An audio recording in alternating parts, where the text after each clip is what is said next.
Hi, I'm Hazzy, and today, instead of unboxing a box, we will be unboxing the secrets of my mind. So today is Time to Talk Day. If you're not from the UK, Time to Talk is a day where we all talk about mental health, encourage discussion.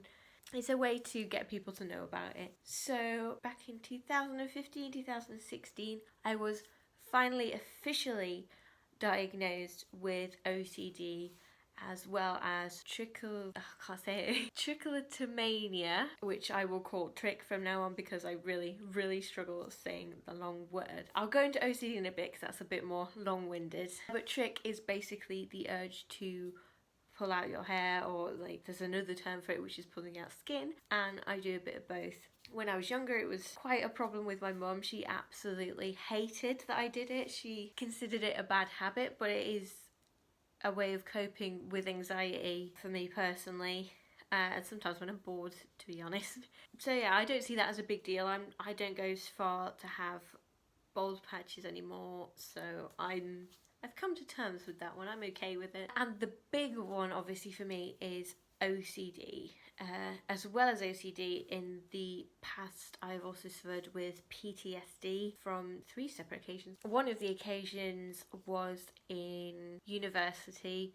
I suffered from a quite serious sexual assault, and I had huge issues with going outside without having massive anxiety attacks. I still cannot return to court. I can't go there without getting really bad panic attacks. My other issue with PTSD has been following the birth of my daughter, which some of you may know about was quite a traumatic event, and I have quite a few issues following that. And an interesting one to do with that, and that gives me flashback, is there was a specific doctor or consultant who was very unpleasant and unhelpful during my labour. And there is a game called Metal Gear Solid, and the doctor at the start is very similar to the consultant I had, which was an interesting yet not pleasant discovery. Yeah, so it can manifest in all of these kind of forms. It can come up. I know a lot of people talk about the snowflake generation and triggers, but obviously for people suffering with PTSD, triggers are a very real and very terrifying possibility. So now to go into the more long-winded one, which is OCD, which I am quite vocal about on my other social media channels, as I'm quite against people falsely representing OCD through like obsessive Christmas disorder or obsessive cleaning disorder or anything like that, really, because to me OCD is an extremely serious, at times, disability. So around the time I was diagnosed, I think that's probably the best place to describe OCD. I was struggling a lot. I had suffered several miscarriages, so it was sending my brain and anxiety into overdrive. So I would spend pretty much all day cleaning my hands. If I touched anything, I'd clean them. I'd spend most of the day worrying that people were going to die, that I was going to do something wrong that would trigger that. I wouldn't say bye to someone and then they'd go and die. And the catalyst that got the diagnosis was I was extremely concerned that I was going to use any object to kill myself, which confused the doctors rather a lot, because obviously there's a difference between OCD intrusive thoughts and suicidal thoughts. I knew I didn't want to kill myself. I was just extremely concerned that I would. I went to the doctors and I told them that, and we got to the diagnosis. So a lot of the problems with OCD is around cleaning, and obviously I do have issues with washing my hands frequently. If I touch a bin, I will burn my hands. Not got over that one yet. At the time I did do CBT, which I found helpful until I had a disagreement with the person who was carrying out the CBT with me. I thought something was something that I would do anyway. She said it was OCD, and obviously with OCD it is the ability that you know that these thoughts aren't your own, they're not part of you, and you don't want to do them, whereas the thing I was discussing with her was something I felt happy was the right thing to do for me. So that's how my CBT ended as well. There's another story in there. But as well, OCD can manifest in various ways. So there are categories for OCD. So there's one which is checking, which I'm sure a lot of you watching will understand.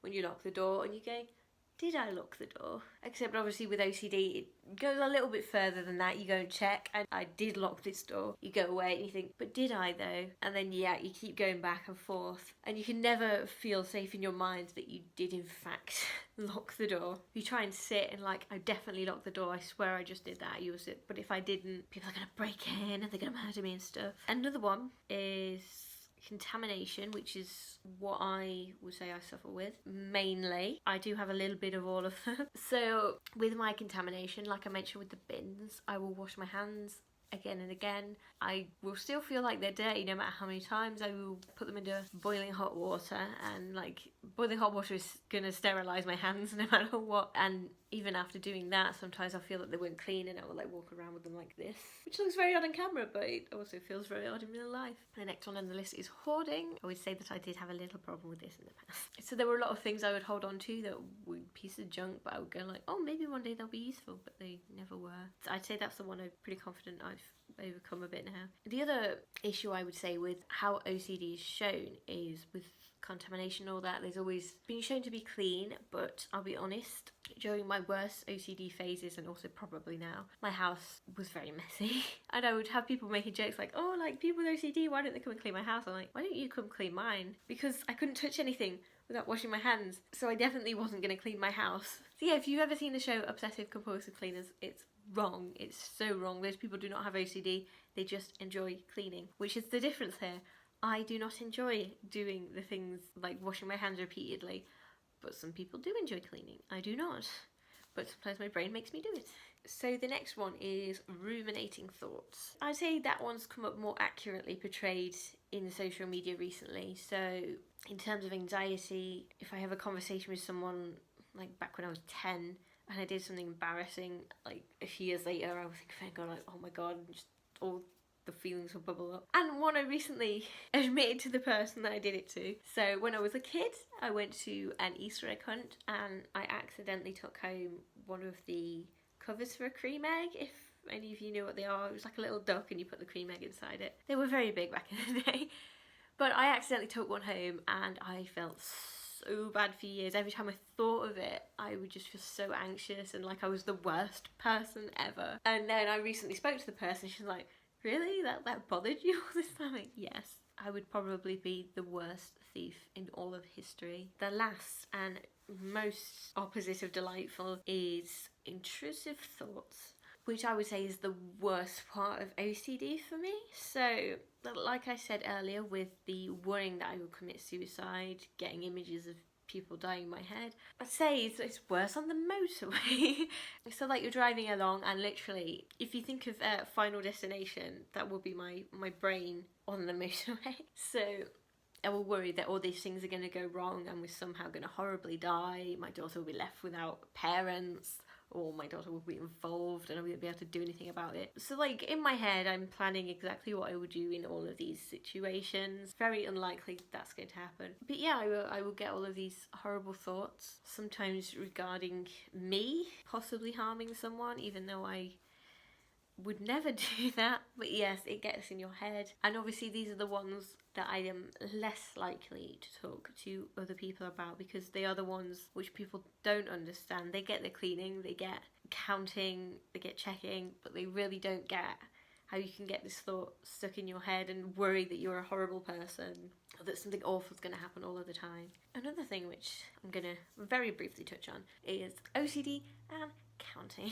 I know a lot of people bring this up when they're watching the TV. So I think if you're doing this, please stop. So people watch the TV and they're like, no, I need the volume to be on an even number, and you don't really. But people say like, oh, I'm so OCD, I want this to be on this number, or I do that, and it's like, no. But I do sometimes involve counting in mine. I know there are some people out there who have OCD who have a very specific number, but mine is normally doing things an even amount of time, or I will count until it feels like it's the right amount. If you're watching this and you have OCD, then that will make perfect sense to you. But to anyone else, yeah, I don't have a specific number. It's just when I get to a certain amount that feels right to me and calms down the anxiety. So that is a very, very brief look at my mental health story. Obviously there is a lot more, but we're not going to go into that today. But if you would like to know more, or if you have any questions, then please leave them down below and I'll be very happy to make another video if there are enough questions, or just answer you personally if